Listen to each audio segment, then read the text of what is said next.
All right, we're back, and you can see the lovely quarantine hair growing because it's kind of the end of the world outside with a global pandemic, but we're still podcasting. We're still at it, still talking magic, and I have Jaime and Chino joining me. So, welcome back, guys.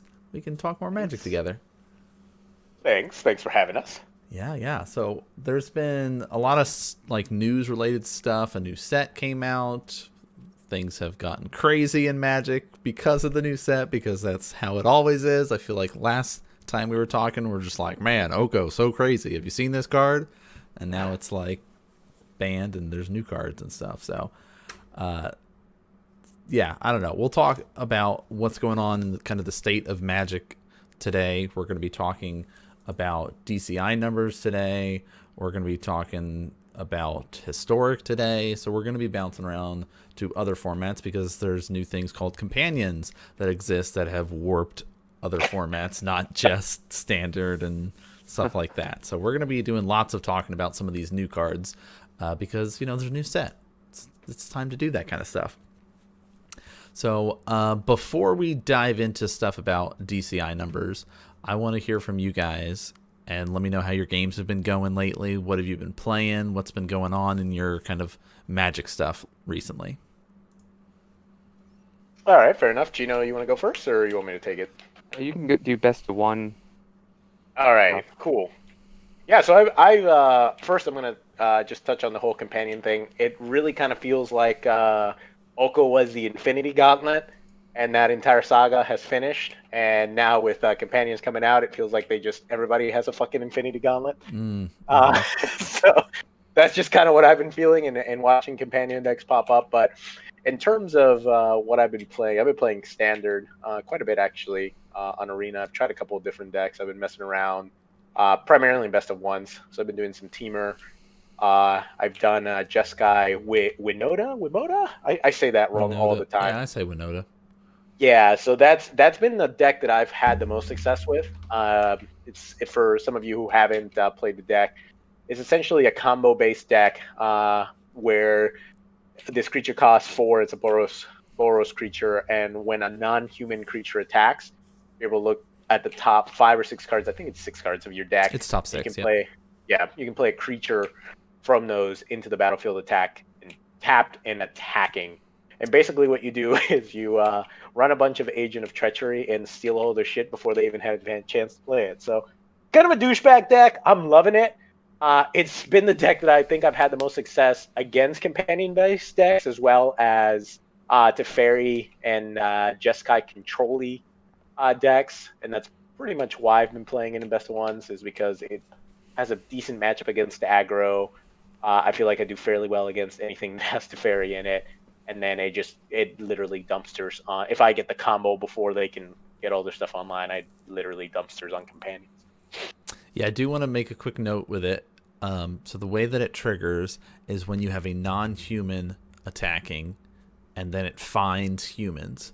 It's a very weird card in that regard of how you make it work. So you have to make sure that you have non-humans or a way to generate non-humans in your deck to trigger and cheat out those big humans, like you were talking about, and steal all their permanents and stuff like that.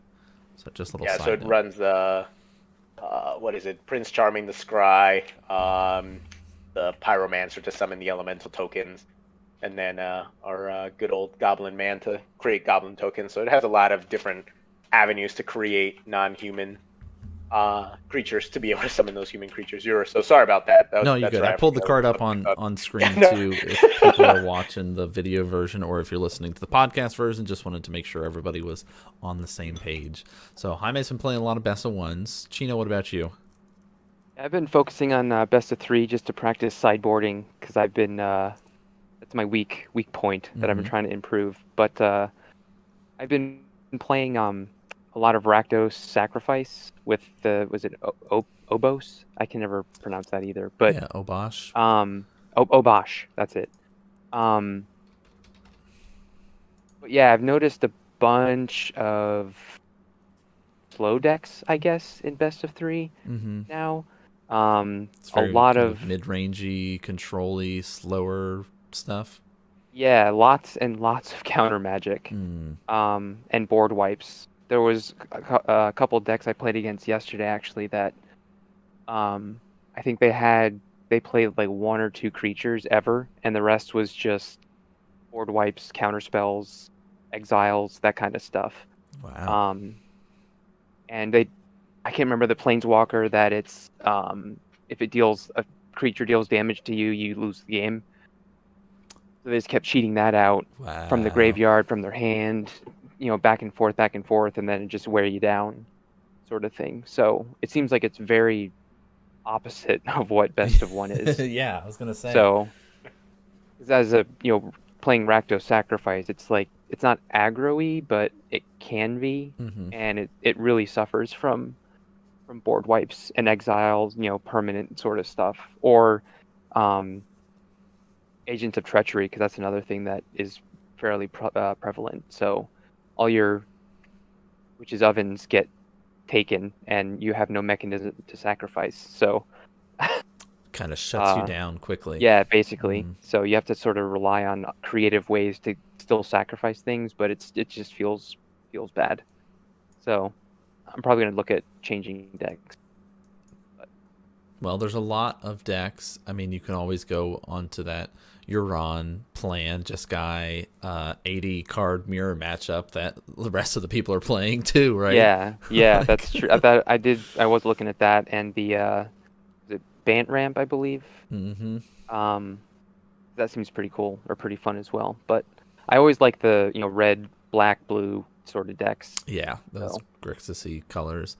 yeah, Teamer's really fun too, Chino. If you're looking for a best of three, rampy looking, rampy deck style, that's what I play for best of threes. I really like it. Mm-hmm. yeah. It definitely seems like I'm gonna pick something a little slower. I feel like just to sort of not get dumpstered every other game. Yeah, So I think that's the safe bet for best of threes, right? Is to slow it down. If you want to play aggressive, then play the best of ones, maybe. yeah, because I haven't played against a single aggro deck like the mono reds or Mm-hmm. that kind of stuff ever since the new set came out. So it's all been slow, sort of wear you down over time decks. It's because it requires brain power now. That some of Yes. Yeah. now that the meta has changed, people can't just be like, oh, I have two creatures in play, you lose. Now it's like, oh god, if I play the wrong creature, I'm going to lose. I mean, I will be honest. I did that once. I was able to curve out perfectly and get Obosh out on turn 4, and did I think like 12 or something damage in one turn in one. But that only happened once. So Yeah, it's that magic Christmas land of everything lining up, right? yep. Yeah, I haven't played very much best of three. I did play a little bit of best of one when things first came out, and I was linking up some of the lists that I had played. It's like, okay, I'm trying out this, Teamer Phoenix list for a little bit. I'm trying out the kind of Loris Sacrifice Aristocrat style deck. I'm trying out this Garuda deck and just sort of like combo. I was playing the cycling deck for a little bit and mainly playing best of ones, but it was all waiting to play historic. So Yeah. we could talk about historic though a little bit later, but I just want to let people know kind of where I'm at. I've also been just brewing still, messing with commander decks and messing with modern decks and things like that, but not being able to play as much in those formats. But that's okay. One last thing I'll say about the best of three is that the companions feel a lot weaker than the best of ones because there's so much removal in the best of three that you play your companion and the very next turn it's it's either killed, exiled, bounce back to your hand or whatever. So a lot more answers. Yeah. Like Yeah, the definitely. deck building is designed differently, I feel like, in that. Yeah. Very So, cool. Yep. All right, so let's talk DCI numbers. So for those that are not familiar with what a DCI number is, it used to be this string of numbers that you got to be able to play Magic in offline events. So this could be your local game store, like F&M's, just pre-releases, things like that. Or if you went to larger events, like the SCG Opens, those side events, the GPs, Grand Prix, or the Magic Fest, as they're known now. If you would go to those events in order to play in the main event or in side events, even if it was just like an 8-person draft or something like that, you would have to have this number to go and play in these events. And Wizards has officially announced that they are getting rid of the Planeswalker points and getting rid of the DCI numbers. So if you have your DCI number and you want to look up your history with Magic and see how many Planeswalker points you have, what level you're at, because they had a whole leveling system that kind of talked about the way that worked, and it also talked about the history of your events, and there would be little badges that you can get, like if you were winning a bunch, you would get like this unstoppable thing, and it had a portrait of like Platinum Angel and little cool things like that. But if you want to see your history, do it now, because it's going away the end of May. It's kind of the too long didn't read version of it. So I have a quick question. So the history part of it, so it's what? It's being deleted? It's not being archived? I'm not too familiar with this change, and we talked a little bit about this beforehand. So I was just curious in terms of really what I guess my first thing is, what's the reason behind the change? Because that's just kind of how my brain works. And then the second would be, is any of that information going to be archived anywhere for anyone who's interested in looking at a player's history, or a player is interested in their own player history? So those are really good questions. So the first one is DCI numbers are going to exist and can be used at the larger events like Grand Prix, Magic Fest until 2021. But otherwise, you're going to have to start using your Wizards account. So if you have MTG Arena, your Wizards account is your email that you have for MTG Arena. So they're basically just kind of merging it and going closer and closer to this kind of digital side of things and having everything all tied together. Instead of having separate accounts, they're like, you know what? If we're going to be holding more events that rely on Arena to play Standard and do things like that, why don't we just make them all be focused along that line? And yeah, I'm sure that's fine, except for the older formats. Whatever. Who cares? All right? Having a Wizards account is not a big deal. People can manage that. DCIs are going to exist for a little bit for bigger events. But the point-wise and the history is going away on May 27th. And it will no longer be available. There's not going to be an archive of it. So if you want that information, go through and at least take a screenshot of the stuff that you want, because there's no way to download that information either. There's not a link that lets you like press and download your whole history. You can just gotta pick and choose what you want to save or not save, and after that, it's gone. So what you're saying is lying is just going to go through the roofs. I could be like, I've attended 10 Grand Prix. Well, no one would know any better. So when this first popped up, the thing that most people were worried about is if someone's DCI number is suspended, right? Like if they were suspended for cheating or doing something, how is that going to, factor into things? So. Oh my God! Is that basically everybody's getting a free slate? Because that seems so wrong on so many levels.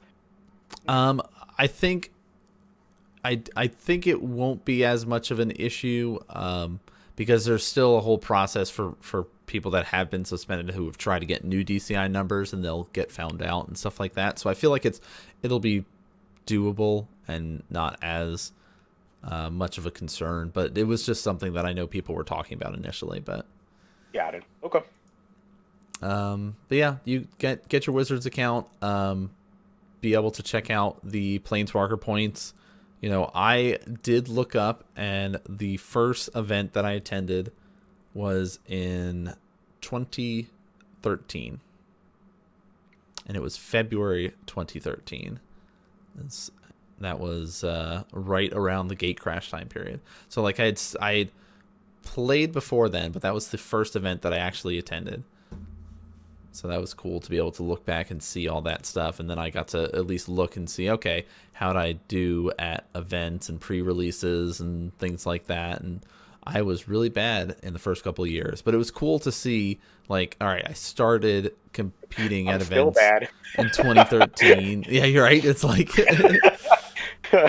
At least it got better for you, man. yeah. I'm still in the same spot. Well, it was cool because like I got to see the progress, right, by looking at this history, and it was like, all right, cool.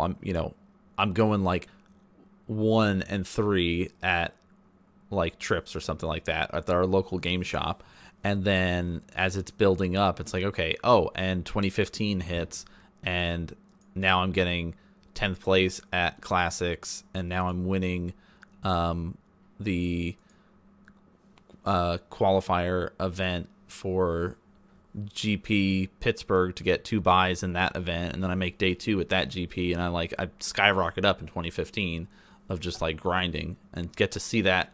But it's like, well, after this, it's all going away, right? So I screenshot that stuff because that was meaningful and important to me. And then the rest of it, it's like, all right, well, I guess it sucks that I'm going to lose this and it's going to be gone, but I guess that's how it works with Wizards not wanting to keep everything. So, all right, so let's talk about what is going on with power level of cards. I think we talked about it in the last episode anyway, and it seems to be a continual discussion that has been taking place just with the amount of cards that keep getting banned. But Mark Rosewater, who most people are familiar with, is kind of the main brain behind Magic the Gathering, and he put out a message on Twitter recently and just wanting people to answer a simple poll of 2 questions of, while R&D focuses on supporting innovation and balance, if there were having to be a prioritization of one or the other, which would people prefer, innovation or balance? So what do you guys think about this question, first of all? Like, Chino, what's your thoughts when you hear that innovation versus balance kind of discussion initially? My first reaction was that there's only one real answer to this one, but Ooh. no, it's definitely, it's in my opinion, balance is much more important, because if it's innovative but only a handful of decks work, then it's just boring because everyone's playing the exact same thing. And it's good to be innovative just to keep things fresh, but I feel like balance is much more important. So, because then like you said, you get Oko, which I mean, every deck splashed blue or green to be able to cast him. So, and it broke every format. Exactly. Yeah. So, which I mean, yeah, it's fun to have a new Planeswalker to play with, but it's when it's super powerful. I don't know. I just think that it's not worth it. Makes sense. Jaime, what about you? Same sort of take, or are you feeling a little differently? So I'm a little bit different, but also kind of in that lane. I think personally balance is a little bit more important, but I think it's such a hard game, right? Because you want the format to be balanced so that there's enough, so that it doesn't feel like one particular deck wins or that a particular game mechanic is overtaking everything. But at the same time, if there isn't any innovation or any creativity, then the format just kind of stays the same. And then when a new set comes out, all you're getting are a couple new cards that just fit into that particular deck, or whatever decks are running as the primary decks, and then nothing new happens. It doesn't change. The meta kind of stays the same. So I think balance is very important, but it's almost just as important as the innovation part of it, because again, you get a stagnant meta that just kind of feels the same. All the decks are not really changing, and kind of what our topic was last time when we were talking about homebrews and coming up with new deck ideas. New cards are part of that equation. It's getting tools to make something new and allowing that creative aspect to flow and come up with basically meta changing decks. Now, I think the power scaling of it, and something we're going to talk about, is maybe putting more thought into how these cards or these mechanics are going to influence not only one particular meta or other different types of formats as well. Because I think what does happen is all these innovative ideas are slapped on the table, but there isn't any balancing, or there isn't as much balancing as there should be done around these cards and trying to figure out, okay, we've come up with 10 really good ideas. Instead of throwing everything out at once and seeing what happens, let's maybe do 3 or 4 that we know are going to work okay, and then wait on the others before we release everything at once. Yeah, and I mean, yeah. Go ahead, Chino. What were you going to say? No, I kind of feel like that in order they have to adhere to this, what, every 3 months they put out a set, or is it 4? Anyway, Well, like they plan the sets 2 years in advance, I believe. Yeah, but like they have to plan, these rotating sets of every 3 to 4 months. So it's, they're trying to be innovative and keep things fresh and whatnot, and I don't think they just have time to really balance check every single card that they make. It's hard. So yeah, I want to jump in real quick about this. It's like our agent of treachery that's constantly stealing everything. You also have to think about maybe when they were designing that card and picturing it in standard, they were also testing at a period when things like Veil of Summer was still a legal card in standard, when Agent of Treachery was supposed to be like maybe getting big kind of thing. So it's Right. like they have different tools that it's like, all right, standard might look very different when they're designing it too, and then just because they're pushing this innovative level and things are getting so crazy, they have to ban more things. Like the standard that they were designing in R&D and at Wizards and doing the testing ends up looking completely different because they're pushing the envelope so much. So it's like it's this weird conundrum, right, where you're stuck in. It's like, how much should you be pushing the meta when even the stuff that you're testing now is too warped and it's nothing like what it looked like when you were testing it, based on once it gets into the player's hand. True, but the one thing I'd like to bring up a counterpoint to that is like Oko, because we were just talking about that not too long ago. When Oko was first introduced, that card, I mean, yeah, maybe it didn't get as much playtesting and people didn't realize how much it was going to break the meta as it did, and even all the different formats. But there were a couple of individuals who even admitted, who were playtesting this new set, that talked about how they felt Oko was too overpowered, but they still kind of released it anyways, hoping that the meta would just kind of, hey, this is it's gonna be like a rock that you throw that causes a ripple, but then it's eventually going to stabilize and flatten out, and it didn't. So I think maybe one of the things to do into this point is really emphasize a little bit more of that balance and kind of think about what is actually going to be accepted and countered by a meta versus just, hey, this is going to rip the meta apart, we're going to have to actually ban the card. And then you had creativity and innovation, but in order to balance it, you had to hatch it out and get rid of it in the first place. Yeah, that makes sense. Chino, do you want to start moving into where Mark talks about being the innovation guy and kind of that unexplored space and balance and stuff? Because I have to run out real quick, like. Sorry, I'm trying to read as we go you're along. Good. I just figured it's kind of more like the idea about, because he's the one that normally comes up with cards, and he's really like, hey, should we not be pushing the envelope and innovating and going into these unexplored spaces? And I just was wondering what your thoughts are with that while I jump out real quick. Yeah, I mean, I think it's sort of the same sort of in the same vein as what we were, we're already talking about. But, I mean, because he asked the question, I put companion into Korea. Was I wrong to do? I don't know if I have an opinion on this one yet. So, I mean, fair enough. So let me ask you this, because I've read a little bit of it on it as well. So I guess the idea behind it and why it's being rejected so much in terms of this companion mechanic is because it kind of warps the idea of creating a deck. So it creates innovation in terms of, hey, look, to have this companion, you have to set these rules in place to be able to play the deck. But in reality, it gives you access to extra tools that other people wouldn't have. So, for example, you have Loris, who is probably the most broken card out of a Ikoria or Ikoria, and how it interacts with pretty much it's affecting Modern, it's affecting Pioneer. It's basically almost a must-have in certain decks where you have access to this additional resource. He is very accessible because he only costs 3 mana. You could literally, someone could dumpster your entire hand. You get 3 mana, play him, and then you have access to all the creatures that you've lost. So it really gives you an access to kind of an edge. What's the other one? The swan snake thing or whatever, Yorion. Mm-hmm.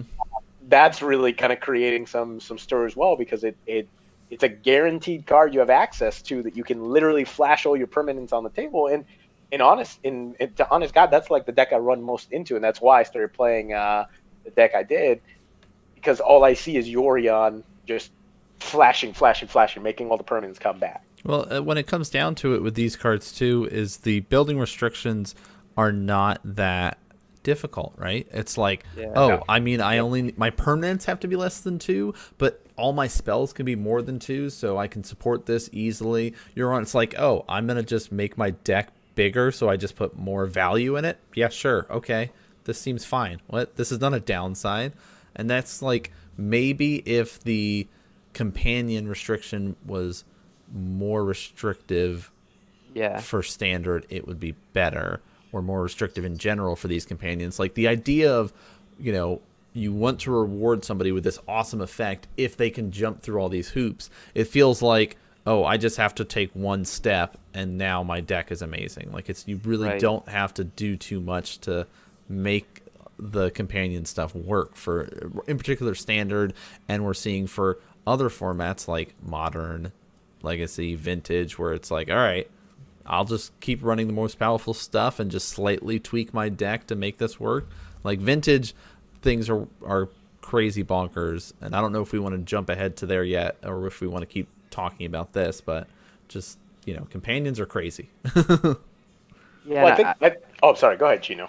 I was going to say, I think I totally agree with you that there needs to be, I mean, it's cool that you have that, but I feel like they're way too easy to A, build around, and B, play. Mm-hmm. But I have no idea how you would ever tweak it to make it so it was harder. I don't know if you don't have it readily available to play, but you have 2 copies in your deck rather than 4. I don't know, but it just seems like it's way too easy now to just always have it available. Right, yeah. And it's just like, and that's the thing, it's like, you basically always have 8 cards as your starting hand if you don't mulligan, right? Right. Exactly. It's like, that's the problem I have with it. I mean, nobody's casting this on turn 1 in standard. They are casting it on turn 1 in Vintage, but it's like these ideas of having it. And, I think it's like you talked about, is like you can sit here and try to play this grindy matchup against Loris or something like that, and they keep killing your creatures, and then, you've wasted all your resources killing everything, so now they just play Loris, and every turn they get to bring a permanent back. So it's like... Right. It's, to me, and the reason why I have such a problem with companions, in all honesty, is because I see it kind of like a combo deck. So I myself am playing a combo deck right now. If I have the combo, great, I do really well. If I don't have the combo, I'm grinding until I get the combo, or I'm grinding until I win or lose. Most of the time I'm losing, to be honest with you. So with companions, they're part of a combo, and you have the piece of the combo that you need guaranteed. So it's kind of what you had said earlier, where you're basically starting with an 8-card hand, where part of your combo, or part of what makes your deck work, already is in your hand. So it takes that whole element of drawing to that, where we'll take Garuda, for example, that broke the first 2 weeks or first week of Ikoria coming out. Especially best of one. Right? Yeah, best of ones. It was this creature where literally all you have to do is ramp up to get to him, play him, and then if you get really, really lucky, which most people do, just beat the crap out of someone straight up with copies of it. Mm-hmm. So that itself is innovative and cool, but the fact that you had access to trigger your combo in your starting hand gave you more access to mulligan to different cards. It gave you different planning strategies. It's the exact same concept as the mulligan rule when it changed. How giving that one scry allowed you to fix your hand a little bit better and think about how you were going to play the next couple of turns. This just gives you a combo piece right off the bat. And that's essentially why I have such a big problem with it. Yeah, I was looking at the companions in general, and it's like, for the most part, all of them have really good effects with them. Right? It's like there's not very many that are just like, oh, I don't really care about this command. There are a few that exist, right? Like the cat beast or whatever, that's like just gives everybody +1/+1. That's that specific creature type. Or Omori or whatever, Umori the Collector, the ooze that you make each non-land card in your starting deck has to share a type. So like if you're like, oh, my deck's just full of creatures, or my deck is full of artifacts, and those things cost one less, like those don't seem like they're that powerful effects for what you get, right? It's like, all right, these are fine. And if companion was something like that this is just fine, then maybe that's where it needs to be, and that's the power level, right? Like these just like, oh, there's these weird deck constructions and for people that are homebrewing and stuff like that, but it's really not going to be format defining, where it's like they're like, all right, you know what? Companions are going to be a big thing about it. We're doing it. But I feel like by pushing companions, it takes away from the things like mutate, right? Which, how many people here have seen a mutate deck in standard, best of 1 or best of 3, after the first week of the release? Because I haven't seen any since then. Yeah, same. Mine. That's about it, honestly. Right? It's like, and I think mutate is a really cool mechanic, but it doesn't matter in this format. It's either you're playing companions or you're not. And even the decks that aren't playing companions, like you can get by with the cycling deck without having companions, or you can just run it with companions, right? It's like it's not that much of a change to the cycling deck. I don't know. I think companion is a cool idea, but it is. And I'm going to actually bring up a point that Chino had made, and I'll let him expand on this in the last podcast about Oko. So Oko, this card got printed, and it was a very specific color. It shifted the meta because everybody was essentially splashing a particular color to be able to run Oko, correct? So it feels like with Companion, it could have maybe been a better idea had the companions been better spread out and there were viable companions of every color, because then you're being creative and innovative, but you're also evening the playing field so everyone has access to power cards.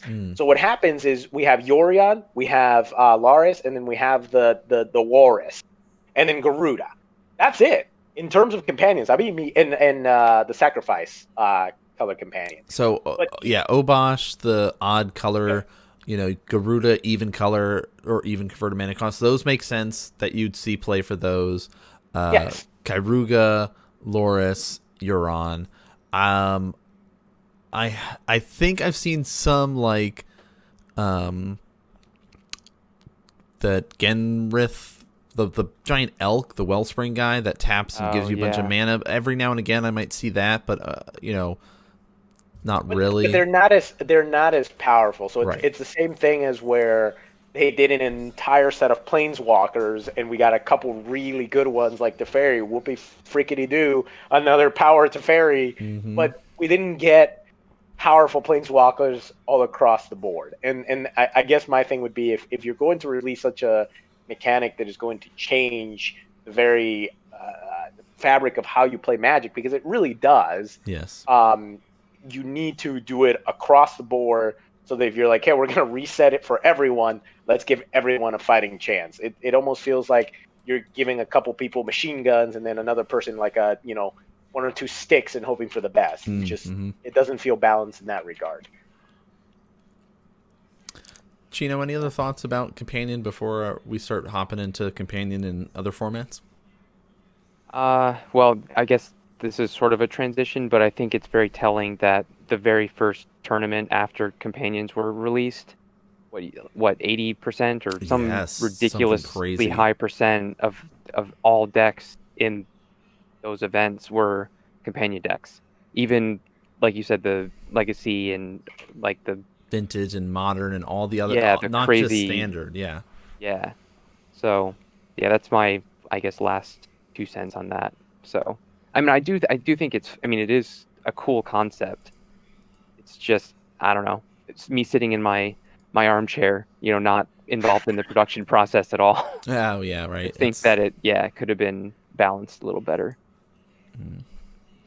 Well, so let's talk then about those extended formats, and in particular the bane of extended formats, which is our cat that we keep talking about this whole time, because why not just slightly tweak your deck for this cat nightmare here. So remember, it's cost 3, generic, and then white black. So you can choose, it's hybrid mana, so you could choose double white, double black, or any combination of the two.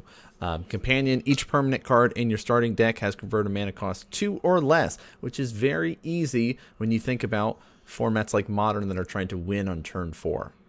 Right? They're playing low to the ground fast things and kind of messing with your opponent any way they can.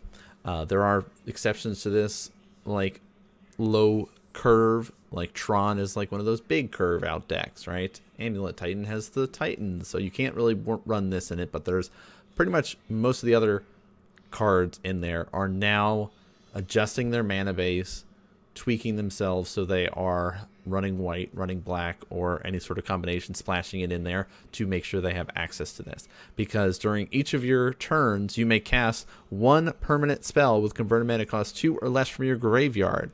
So all those people that love running things like Mishra's Bauble, which is a 0-cost artifact that lets you look at the top card of yours or your opponent's library, put it back on top, and then during the next upkeep, you get a draw card. You get to cast that from your graveyard for free and just get card advantage. You can get creatures back. You can get enchantments back. You can get anything in this kind of realm of permanence that have a converted mana cost 2 or less. So in Vintage, where you might be playing a deck that runs Power 9, you can get that back. So you could, in theory, on turn 1, play a Black Lotus and any of the other Moxes to go along with it. Let's, Mox Emerald or something, right? Doesn't really matter. And then you play Loris.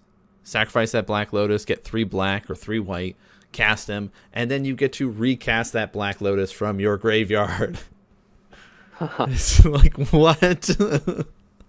So I know someone listening right now is one of those guys. We don't like right? you. It's Vintage. I'm just gonna say it right now. All the Vintage decks are now running Loris. I say all because really it's all of the top decks in kind of the Vintage right now. There are a couple of Vintage decks that are still running around that haven't gone all the way into Loris, I think. I think there's some of the Dredge ones or Eldrazi ones that aren't because they don't need to. They can keep doing it their way, but for the most part, it's still switching into that. Now, Just haven't figured out how to use it yet. yeah, right. It's like I've got all these Dredge things that cost 3 or these Eldrazi that cost 4. Do I want to have those or do I want to have Loris? It's like, yeah, it's a challenge. But Modern, right? It's another thing, is very much focus on Loris getting added in. There are still decks that aren't on that, like Obosh kind of going all odd all the time. There's a Gruul deck like that's running around in Modern. And Control, right, with Yorion? Yep, yeah. and yep. Control is kind of the big thing. But even with that, it's still very much focused on Loris being in there. The control side of things, they're running Euron because it's like, well, I'm just going to keep doing what I'm doing, right? I like the ETB effects off of Snapcaster Mage, right? Off of Season's Pyromancer or something like Feldar Guardian, which just kind of give me extra triggers, yes, I think I want to do that. But then you have, right? You're just like, ooh, this sounds gross. What? I don't want to play against this. No, I want to put that deck together is what I'm thinking.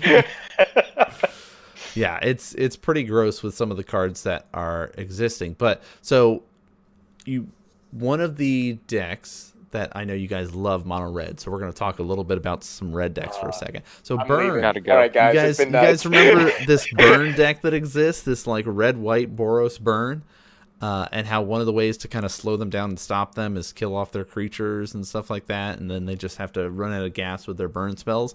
Well, with Luris in there, you get to bring back your Swift Spears and your Goblin Guides that have haste, so it's just like, here's just 2 more damage, right? Here's 1 more damage, right? It's pretty good.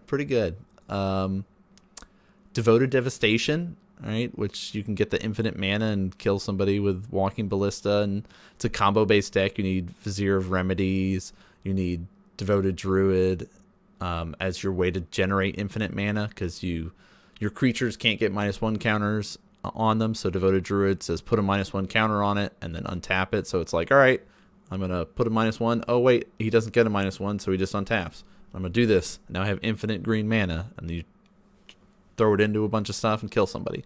So now it's like, hey, here's a great way to protect your combo because you got Luris, and you can bring back your combo pieces from your graveyard. And it's format warping companions are good. It's basically saying, hey, you're either running Yorion if you're playing Control. If you're not playing Control, you're running Luris.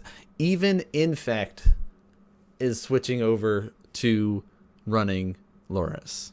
So that should give you an idea. They're going Bant for Luris, saying, hey, this is more important than something like Teferi or the other Bant versions. Just bringing back our creatures is what we want to do. So, I don't know. I think companions are too strong for Magic, personally, if you can't tell from just how I keep talking about it.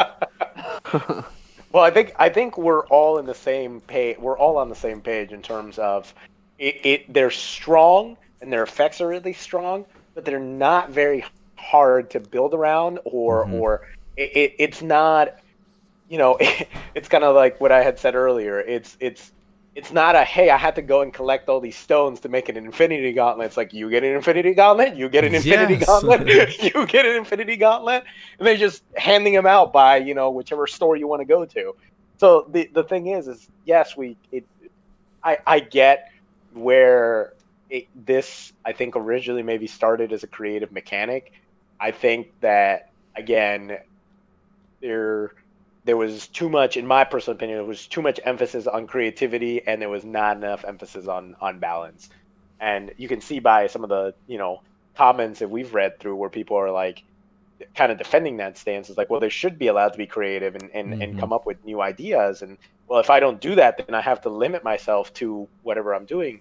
And yes, that's true, but I think there's a right time to introduce certain new ideas as well. And I think that's just goes across the board for everything, and Magic is very similar in where things like this, there's such a power curve, need to be introduced when the meta is ready to accept it.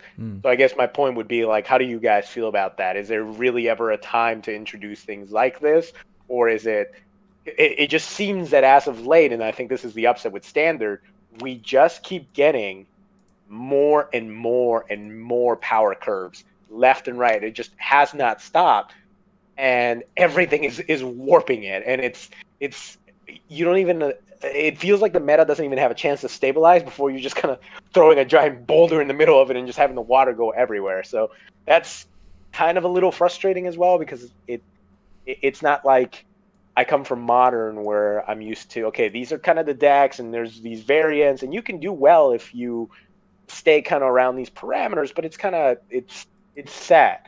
And Standard, it as of late, it feels like it's a super hyper modern, and then every once in a while it just gets a little bit of legacy thrown in there with some crazy ass cards that just destroy everything that's happening. Yeah, like it's strange. I don't know, Chino, what you gonna think What are you gonna say Yeah, about no, I was just gonna say that honestly, I don't know why they felt the need to put them in this set it? Mm-hmm. because, like you said, the mutate thing was very innovative and really cool. So why did they also do the companion thing now? So I don't know. It just seems like they could have done all that they wanted to do of be innovative while keeping the power, under control kind of stuff. So I don't know. That's just like I said, I just sort of thought of that while I was listening to you guys talk of just like, well, why did they feel the need to do this even? So, I mean, yeah, it's a cool idea on paper, but like you said, having it in your starting hand and, it being super, super powerful, I don't know. It just seems like if they wanted to do it, just wait and make sure they get it right rather than do it now and get it, fast. But Oh yeah, no, I think that's a good point, right? It feels like, oh, we love this idea, and it fits with this theme of there's these monsters or whatever that exist that are companion to the humans, and they work together and they help fight other monsters and stuff. But like, cool flavor points, but it's like that, like pushing everything, right? And by pushing this mechanic kind of thing, it's now, I don't know, I guess it's like, would you rather have a bunch, like the whole set be full of dud companions and be like, well, this is a dumb mechanic, why did they even introduce it?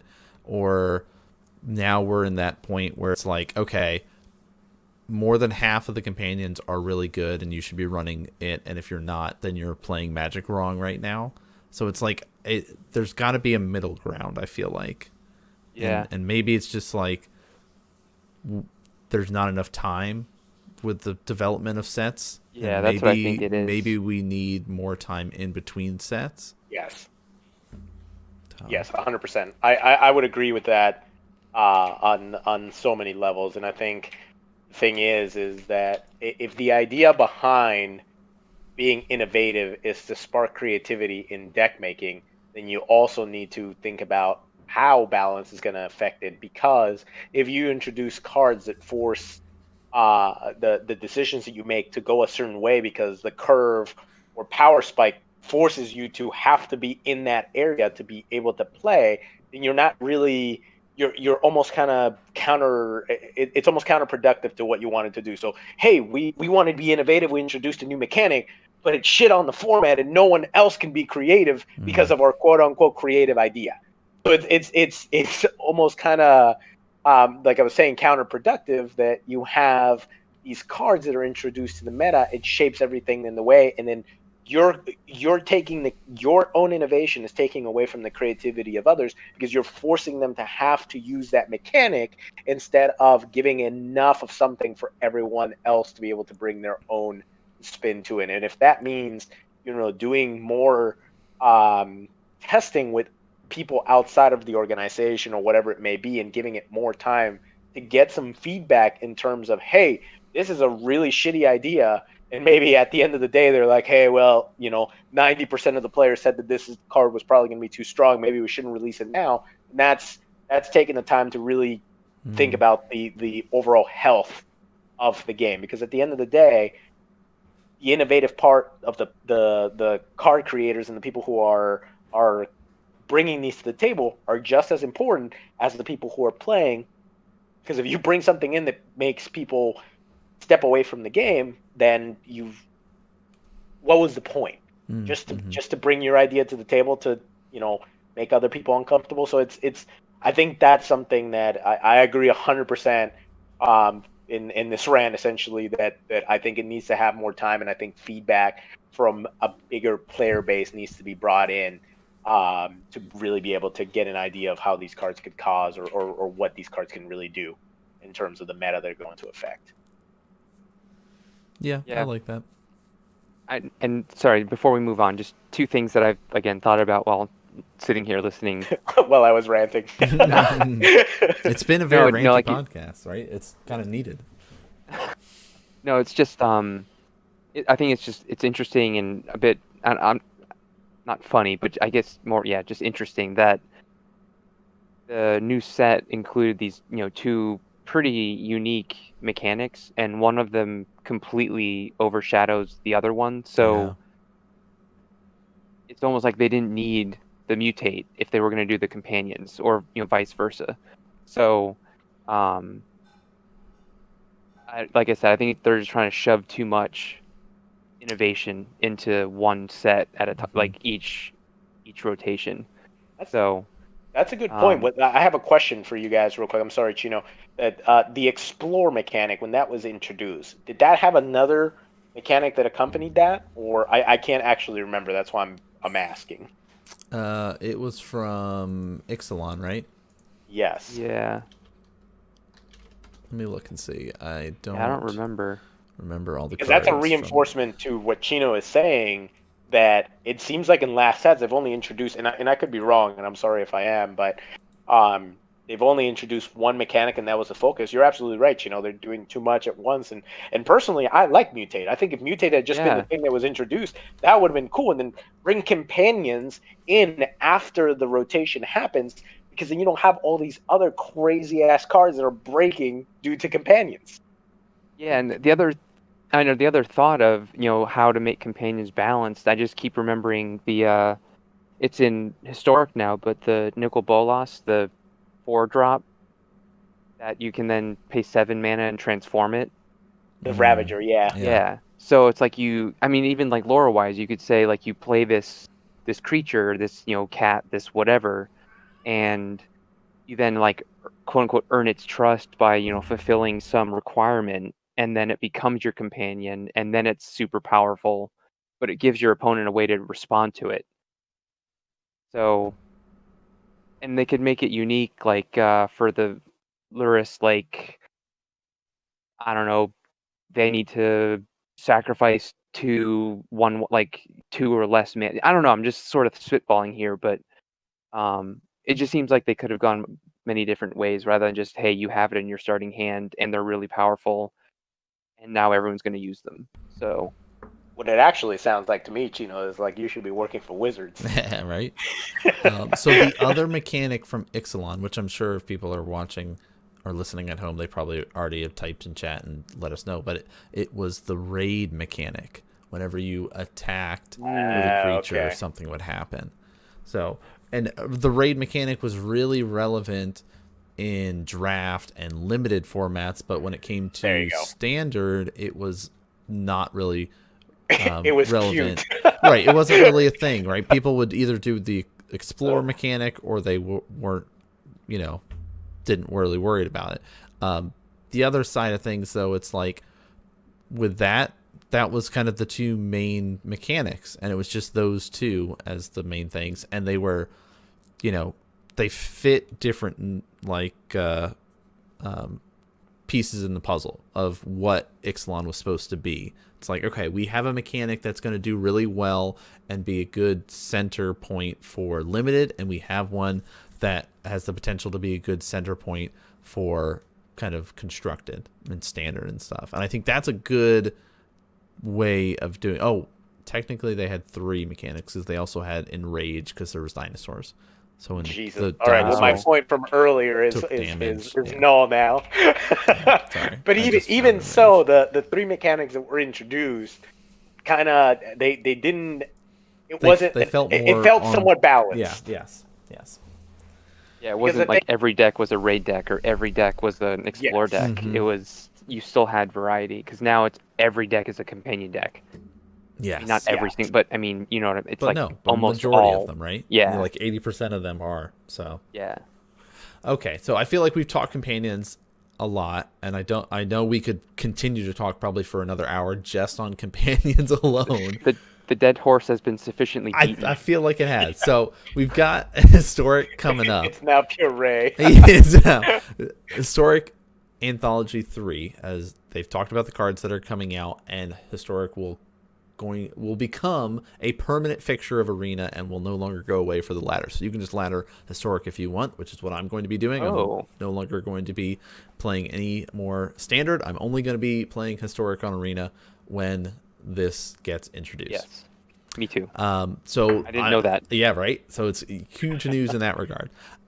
They've talked about the new cards coming out for the Historic Anthology 3, and there's about 6 of them that are really good that I want to talk about. Did I miss this? Because I saw the 2 that you sent. Yeah, did they release? They Yeah, have they've officially done over released all of them them. There's a link at the bottom of the page that, if you keep scrolling, that has the cards. Now, there are powerful cards that exist, like Enchantress is in here, which is an enchantment that whenever you play an enchantment spell, draw a card. Like, there's already versions of that exist. So there's going to be some cool enchantment-based strategies that you can do in Historic, but I'm not going to be as focused on, like, those cards, like the niche cards. I want to talk about just, like, here are the 6 most powerful cards that are coming to Historic that you need to be aware of. If that, we can talk more about other cards, but at least let's start with these ones, which that's an easy one. I got the first 3, right? I got the first 3 up here. It's got Maze's End, we've got Ratchet Bomb, and Mira's Wake are going to be 3 of these kind of like all-star cards. I think, Maze's End, if you did not play during Dragon's Maze, it was a deck that existed that was a very silly niche deck that was a Turbo Fog deck. And it was all about getting 10 guild gates and winning. And there was already guild gate based decks that existed in that standard for when they re-released, when we returned to Ravnica. And there was guild gate based decks, and there's new tools to play with. So I think Maze's End is going to be a legitimate deck that's going to be running around Historic that people need to be aware of. I know I'll be playing that deck 100%. Yes. I can say Nan actually was the one that introduced me to the idea of that deck actually when it was a thing, and I never got to make it myself. I would just borrow his deck he made, and at first I was completely against it and thought it was kind of like a gimmicky, why would anyone do this? This is so stupid. And then after you play it, it's kind of incredible, honestly. It's kind of crazy. It's just, yeah. It is. It's basically Turbo Fog that has a win condition that at first glance you're like, oh, this is really difficult. Will I ever win this way? And believe it or not, you actually won more than you would believe. So I'm really, really excited about this one. Especially now they have so many different ways of cheating out lands. Yes. Like twice, 2 lands in a turn kind of stuff. So yeah, so that's why it's going to be really cool to put that together. So Mira's Wake is an enchantment, has that nice little anthem effect that buffs up everybody. Everybody gets +1 on your team. And then whenever you tap a land for mana, you get an extra mana. That mana would be able to be produced from that land. So 5 cost enchantment, 3 generic, a green, and a white. So for those ramp-based strategies and anthem-based strategies that exist of buffing up your guys, you just got another tool for your toolbox. So, and this ramp-based strategy works really well with one of the other cards that we're going to talk about. That's kind of a little expensive, up in like 10 costs there. But Ratchet Bomb, I think, is going to be MVP inclusion as a removal spell. Yes. Yeah, it's so good because you can kill tokens with it, as well as being able to destroy enchantments, artifacts, planeswalkers, because you put a charge counter on it for tapping it as an activated ability. You can also tap it, sack it, and destroy each non-land permanent with converted mana cost equal to the number of charge counters on Ratchet Bomb. So, and it's funny too with Ratchet Bomb. Ratchet Bomb actually started to see a lot of play in Modern as an answer to. I actually can't remember the deck that it was an answer to, honestly, but it grew in popularity and everybody was sideboarding it. I know it was a sideboard card for Tron for sure, and I ran it when I was playing Tron. But yeah, just to elaborate on what Nan had said, it's the versatility that it has to blow up pretty much anything that makes it such a good card, in all honesty. Well, yeah, because I can't remember the name of the land, but you have that now, but it takes, it's XX and then tapping it to put a charge counter on it? Oh, yes. What is it called? I almost said Blasted Land. Blast Zone. Blast Zone, yes. That's what it is. That's it, yeah. It's like it's like a souped up version of that, because you don't need to pay anything for it. That's crazy. Yeah, so it's nice. I mean, you still have to build up a little bit, and it takes some time because you tap it to put the charge counter on it. And so once you've tapped to do that, you can't tap it to sacrifice it in the same turn. So you have to wait a little bit. But if you're playing against a low to the ground deck, all right, by turn 3, I essentially can have a board wipe to kill off these low to the ground fast aggro decks. Or if you're Nan, you can just play a deck that just taps everything and then untaps everything and then taps it again. You wanted to do something? Too bad. You're tapped out. Yeah. So the other 3 cards, bam, bam, bam, one of these links. There we go. Okay. Obliterator's on there, right? Yes. Phyrexian Obliterator, Unburial Rites, and Ulamog, the Ceaseless Hunger. So I feel like Mira's Wake and Ulamog seem like they fit nicely together in a deck. Like, my lands make more mana, and I need to get to 10 mana, so then I can cast this 10/10 indestructible Eldrazi that when he enters the battlefield... No, I'm sorry. When you cast it, it doesn't even have to enter the battlefield. So if you counter it, you still get to do this. When you cast this guy, you get to exile 2 permanents. So this can be planeswalkers, can be lands, this can be creatures, this can be enchantments, this can be artifacts. It doesn't matter. Anything. You can just get rid of them. And if he resolves and comes out onto the battlefield, when he attacks, your opponent has to mill their top 20 cards. So, yes. So he's a mill card. He's a mill card. So we need to start building Mira's Mill deck. That's what it's going to be. Gino, I think our last podcast, we're going to have to get the team together and figure this one out. Unburial Rites is another reanimation spell. There's a couple that exist right now within the collection of MTG Arena, but one of the benefits of this one is when you throw it into your graveyard, it costs less, essentially, right? So the flashback cost to return a creature to the battlefield is only 4 mana, 3 colorless, and a white if it's in your graveyard. On the other side, it normally costs 5 mana, 4 generic, and a black in order to cast. So just more tools to reanimate and play around in your graveyard for those that want to make reanimation decks. This isn't like kind of a must-have include based on the power level of reanimation spells that exist on Arena. And then finally, my favorite mono black card, Phyrexian Obliterator. For 4 black, you get a 5/5 trample horror that whenever a source deals damage to Phyrexian Obliterator, that source controller sacrifice that many permanents. Now, if I attack Chino with this, and Chino blocks with a 2/2, his 2/2 will die. He'll take 3 damage because of the trample, and then he has to sacrifice his 2 permanents after that. So it's pretty cool. I like doing that. Now, there are cards that exist, like, I think there's a Boros card that's like, target creature deals damage to itself equal to its power. If you cast this against somebody that has a Phyrexian Obliterator, the Phyrexian Obliterator will deal 5 damage to itself, and as the owner of the Phyrexian Obliterator, you would then have to sacrifice 5 permanents. So there are ways around this.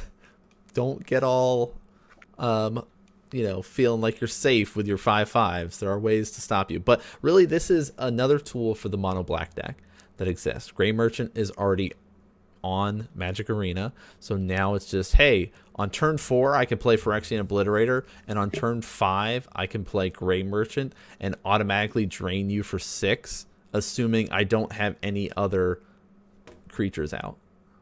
That seems pretty good. Drain you for 6, swing at you for 5. Oh, he's got trample. Oh, are you gonna sacrifice a bunch of stuff? Yeah, I'm excited for making a mono black deck as well for this. I'm worried people are gonna go all in on this guy. To be honest with you, I feel like there's gonna be that one crazy guy that goes like Demir and just like slaps in dive downs and counter spells, and like the entire idea of the deck is just to get this son of a bitch out and then to never let him die. Yeah. Targetable spell, no dive down. Oh, you want to do that counter spell and then just make them sacrifice permanents until they quit. So I'm really curious to see what's going to happen with him. I really do think people are going to try to get kind of jiggy with it. Mm-hmm. Chino, and between. Plus Yeah, I was going to say, between all these cards, what did you think? Yeah, no, I think the just thinking, like you said, at first glance, the Phyrexian card is insane, but we have so many tools that exile, that bounce, that just outright kill cards, that I think we'll have a lot of answers for it. Yeah, and So plus with the historic, we're getting a new removal spell, if you will, because there is an edict effect now. Chainer's Edict, which costs 2, which is just another sacrifice. Target player sacks a creature, which we have some of those type sacrifice effects that already exist on Arena as well. But this one also has a flashback cost. So it costs 7. So it's just like, hey, early on I can make you sack something, and then later in the game I still have a removal spell that I can use for my graveyard. I don't know, the shrines that exist we don't need to talk about because they don't really matter. Most of the other stuff is just like, here's other pieces to play with that kind of fit specific roles, but these 6 Ancient cards Ziggurat is pretty good. Yeah. I would say Ancient Ziggurat is an honorable mention. I think Mhm. that's definitely going to see some play. Yeah, the top row there, like Chroma's Memorial, that's cool. There are some more artifact play things that you can do. I think I'm going to update my blue-white deck and just kind of make it a little bit, make a fast version and then make a slow version, if that makes sense, and throw at least a 1 of or 2 of Chroma's Memorial in the slow version. But Body Double is going to exist now. It costs 5. It's enters the battlefield, and it basically becomes a copy of a creature in a graveyard, right? So if you're doing some sort of reanimation strategy, maybe you might see some body doubles running around. I feel like that's one of those cards that can easily turn into some crazy combo-y stuff like this. So just be aware that people might start trying to play with that in the future. I don't think we have enough tools to really break it in Arena or Historic, but just, there's some cool stuff that's coming. Overall, I'm really happy with this. Like Ancient Ziggurat, it's going to help the human deck out for sure, and other creature-based decks. So I think it's going to be cool to see what people do with these new pieces for Historic. And I'm pretty much only going to start playing Historic now. So Yeah, So I have a quick little question for you. Oh, sorry. Go ahead, Chino. no, just looking at the Enchanter's presence, because we already have a pretty interesting enchantment decks, Right. so that's just gonna speed those way up. just an extra thing. Plus, So- there's basically that card on a creature too, right? So like you can have all the Oh. draw effects that exist now for this Enchantress style deck. Yeah. So Mike, the question I was going to ask real quick, and maybe that's kind of wrapping up some of the things that we've talked about. What are your thoughts? And I'll preface it that this may be a silly question, but what are your thoughts in terms of how these cards are introduced to the historic format? So obviously there's less of a pool of cards that we have to play with. But then again, someone's going through and figuring these things out, and you made a very good point where you said there's not enough in standard right now for us to break this. So do you think that with these cards are introduced, there's been a little bit more thought put into what it can do and how to balance around them? Because some of these cards by their own right have been high power spikes. They've had things that I wouldn't say broke them. Nobody broke Maze End.